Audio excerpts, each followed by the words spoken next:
यार अमरीकियों को शर्म करो यार, ये हमारा मौसम नकवी है यार, ये कितनी दूर से बेचारा करोड़ों रुपए का टिकट लेके आया इस अवाम के पैसे से, और आप लोग इसको मुंह नहीं लगा रहे।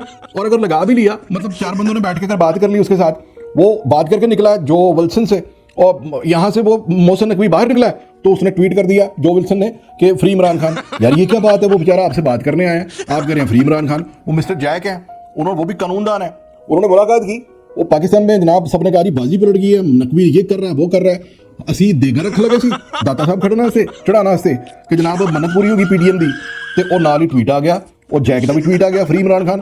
ਉਹ ਤਾਂ ਕਹਿੰਦਾ ਵੀ ਜ਼ਿਆਦਾ ਗੱਲ ਵੀ ਨਹੀਂ ਕਰਨੀ, ਮੈਂ ਸਿਰਫ ਸਿੱਧੀ ਜੀ ਗੱਲ ਫਰੀ ਇਮਰਾਨ ਖਾਨ। ਉਹ ਤੋਂ ਖਾਨ ਸਾਹਿਬ ਕਹਿ ਰਿਹਾ ਕਿ ਨਕਵੀ ਉੱਥੇ ਜਾ ਕੇ ਕਿਸੇ ਸਿਕਿਉਰਿਟੀ ਗਾਰਡ ਨਾਲ ਫੋਟੋ ਖਿਚਾ ਕੇ ਵਾਪਸ ਆ ਗਿਆ। ਯਾਰ ਸਾਡਾ ਵਜ਼ੀਰ ਦਾਖਲਾ ਵੀ ਹੈ, ਪਤਾ ਨਹੀਂ ਜੋ ਪੀਸੀਬੀ ਦਾ ਚੇਅਰਮੈਨ ਵੀ ਆ, ਇੱਕ ਹੀ ਬੰਦਾ ਵਾ ਸਾਡੇ ਕੋਲ, ਮਤਲਬ ਪੂਰੇ ਪਾਕਿਸਤਾਨ ਦੇ ਵਿੱਚ ਅਗਰ ਸਿਸਟਮ ਦਾ ਕੋਈ ਬੰਦਾ ਹੈਗਾ ਨਾ ਤਾਂ ਮੋਹਸਿਨ ਨਕਵੀ ਹੈ ਯਾਰ। ਅਮਰੀਕੀਓ ਥੋੜਾ ਜਿਹਾ ਲਿਹਾਜ਼ ਕਰ ਲਓ ਯਾਰ। ਮੰਨਿਆ ਵੀ ਇਸ ਬੰਦੇ ਦੀ ਕ੍ਰੈਡੀਬਿਲਿਟੀ ਕੋਈ ਨਹੀਂ ਹੈ, ਕਿਸੇ ਚੈਨਲ ਦਾ 3rd ਕਲਾਸ ਚੈਨਲ ਦਾ ਨਾ ਮਾਲਕ ਸੀ, ਲੇਕਿਨ ਮਾਲਕਾਂ ਨੂੰ ਪਸੰਦ ਆ ਗਿਆ, ਉਹਨਾਂ ਨੇ ਇਹਨੂੰ ਟੌਰ ਸ਼ੋਅ ਵਾਸਤੇ ਰੱਖਿਆ ਹੋਇਆ ਆਪਣਾ।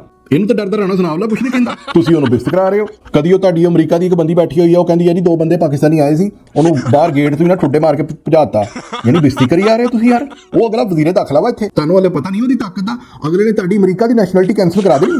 ਦੂਜਾ ਪਹਿਲੀ ਗੱਲ ਦੱਸੋ, ਤੁਸੀਂ ਇਨਵਾਈਟ ਕਿਉਂ ਨਹੀਂ ਕੀਤਾ? ਤੁਹਾਨੂੰ ਇੰਨਾ ਅਹਿਸਾਸ ਨਹੀਂ ਹੋਇਆ ਕਿ ਉਹ ਵਜ਼ੀਰੇ ਦਾਖਲਾ ਵਾ ਪਾਕਿਸਤਾਨ ਦਾ ਮੋਹਸਿਨ ਨਕਵੀ, ਉਹਨੂੰ ਇਨਵੀਟੇਸ਼ਨ ਭੇਜਣਾ?